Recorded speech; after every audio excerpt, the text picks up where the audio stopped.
আমাদের প্রত্যেকের জীবনেই কিন্তু রিল বা রিয়েলের মধ্যে অনেকটাই ফারাক আছে।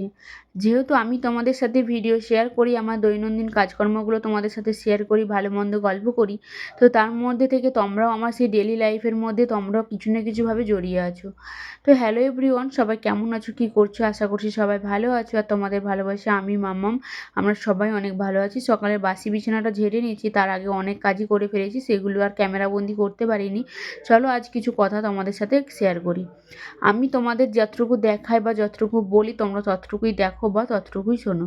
কিন্তু আমার পরিবারের মানুষগুলো যারা আমাকে সব দিন দেখছে, সব দিন আমার সাথে কথা বলছে বা সব দিন আমার সাথে মিশছে, তারা যদি আমাকে না বুঝে বা না চিনতে পারে, তাহলে তোমরা আর কতটুকু চিন্তা করবে বা কতটুকুই বা বুঝতে পারবে বলো তো? সেই জায়গায় তোমাদের যদি এক একটা কমেন্ট যদি আমার খারাপও লাগে, সেই জায়গায় তোমাদের কিছু বলার থাকে না। তো যাই হোক, সেই সব কথা বাদ দিলাম। বাড়ির লোকের কথা বলতে গেলে তোমাদের সঙ্গে যতটুকু শেয়ার করি তোমরা তো ততটুকুই দেখো। কিন্তু বাড়ির লোকের ব্যবহারগুলো দিন দিন যেন খারাপের দিকে পৌঁছে যাচ্ছে।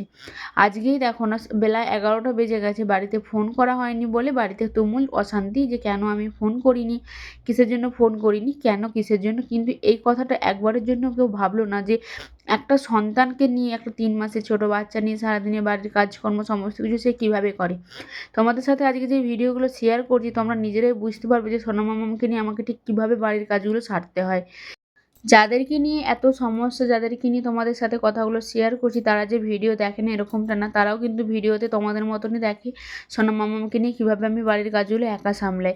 আর তোমাদের দাদা হয়তো সারাদিন কাজের জন্য দোকানেই থাকে, বাড়িতে একদমই সময় পায় না। যতটা সময় বাড়িতে থাকে ততটা সময় সাহায্য করার চেষ্টা করে, কিন্তু সেরকম কোনো সাহায্য করতেও পারে না। সোনা মামাকে ভালোভাবে কোলে নিয়ে অনেকক্ষণ থাকতেও পারে না, না বাড়ির কাজ করতে পারে। তো সামান্য যতটুকু পারে ততটুকুই চেষ্টা করে করার।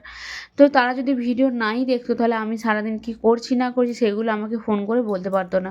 তো যাই হোক বন্ধুরা, বাড়ির লোক তো সবাই সমান হবে না, আর সবার কাছে সমান মূল্য পাবো এরকমটাও আশা করা উচিত না।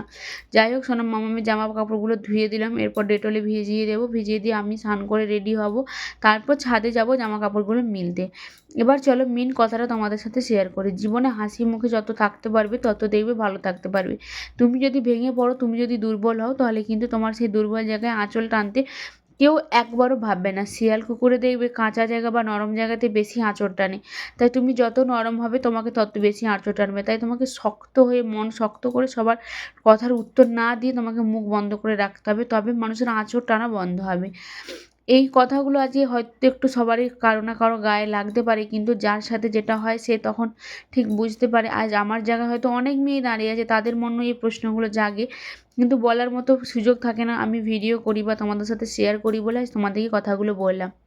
এখন দেখো ঘড়ির কাঁটায় বাজছে কটা জানো? প্রায় রাত্রি 1:30। সোনা মাম্মাম এখনও ঘুমায়নি। সোনা মাম্মামের পাপার কোলে সোনা মাম্মাম খেলু করছে, আর আমি তোমাদের সাথে ভিডিওতে ভয়েস দিচ্ছি। তো এবার বলো, বাড়ির সমস্ত কাজ সামলানোর পর তোমাদের সাথে ভিডিও শেয়ার করে সারাদিন বাড়িতে মামামকে সামলিয়ে বাড়ির কাজকর্ম করার পর তাদেরকে যদি সারাদিনে আমি ফোন একবারও যদি না করি, সেটা তাদের রাগ যে আমি কেন করি না। তাদের নাতনি আমার কাছে আছে মানে আমার দায়িত্ব তাদেরকে দেখানো। তাদের কোনো দায়িত্ব বা কর্তব্য নেই যে একবার ফোন করে তার নাতনিকে দেখার। তো ফ্যামিলিতে মানুষ হাজারো রকম হয়, সংসারে মা না হলে জানতাম না যে পরিবারও এত খারাপ হতে পারে, বা সময়ের সাথে সাথে পরিবারও এত খারাপ ব্যবহার করতে পারে। তো যাই হোক, খারাপ কথা না বলাই ভালো। যত বেশি খারাপ কথা তোমাদের সাথে শেয়ার করব, তোমরাও সেই জিনিসগুলো নিয়ে কমেন্ট করবে, সেগুলো আর একদম ভালো লাগে না। তো যাই হোক, মনের কিছু কথা আজ তোমাদের সাথে শেয়ার করলাম। শরীরটাও খুব একটা ভালো না, আমার একটু ঠান্ডা লেগেছে, কিন্তু মাম্মামকে ঠান্ডা লাগাতে দেওয়া যাবে না, তাই আজকে স্নান করিয়েছি। আর একদম মেঘলা আকাশ হয়ে আছে, রোদ বেরোয়নি, তাই মাম্মামকে মজা আর ফুলাতা জামা প্যান্টটা পরিয়ে দিলাম। আর জানো তো, মাম্মামের সামনের চুলগুলো একদম উঠে গেছে, যেহেতু মাথার মধ্যে সেই খুশকি মানে খুশকির মতো পড়েছিল, সেগুলো উঠাতে গিয়ে দেখছি সমস্ত চুলগুলি সামনে উঠে গেছে। সোনা মামাকে স্নান করিয়ে ঘুম পাড়িয়ে দেবো, এরপর আমি রান্না করব তোমার দাদাভাইয়ের দোকানে। তো যাই হোক, ভিডিওটা আজকের মতো এখানেই শেষ করছি। সবাই ভালো থেকো, সুস্থ থেকো। আর সোনা মামাকে স্নান করিয়ে টুক পরানোর যে কতটা মুশকিল সেটা একমাত্র আমিই জানি, যাদের বাড়িতে বাচ্চা আছে তারাই জানে। এবার দেখো, টুক পরানোর জন্য কতক্ষণ ওর সাথে বকতে হয়, কথা বলে বলে কথা বলে বলে টুক পরাতে হয়, নাহলে একদমই টুক পড়তে চায় না। যদিও বা পড়তে যায়, একদম ঘেঁটে হয়ে যায়, এরকম একটা ব্যাপার। তো আর কি বলবো, তোমাদের সাথে বলার মতো আর কিছু নেই। সোনা মামামের সাথে কথা বলতে বলতে আমি টুক পড়াচ্ছি। তো ভিডিওটা আজকের মতো এখানেই। সবাই ভালো থেকো, সুস্থ থেকো। দেখা হবে পরের একদিন নতুন কোনো ভিডিওতে। টাটা।